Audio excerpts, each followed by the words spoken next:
தீண்டாமை ஒரு பாவச் செயல், தீண்டாமை ஒரு பெருங்குற்றம், தீண்டாமை எந்த விதத்திலையும் ஏற்றுக்கொள்ள முடியாது என்பது புத்தகத்தில் அச்சிடப்பட்டும் கூட அதை தாண்டி அவனுடைய உள்ளத்தில் தீண்டாமை உணர்வு. நான் உயர்ந்தவன், நீ தாழ்ந்தவன். எதன் அடிப்படையில்?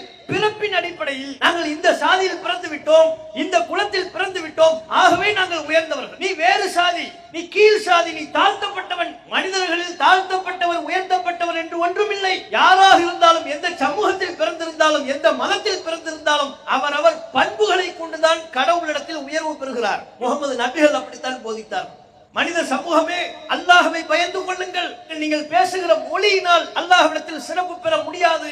நீங்கள் கொண்டிருக்கிற தோலின் நிறத்தினால் அல்லாஹ்விடத்தில் சிறப்பு பெற முடியாது. நீங்கள் எந்த குலம், கோத்திரம், பிறப்பின் அடிப்படையில் கடவுளிடத்தில் உயர்வை பெற முடியாது.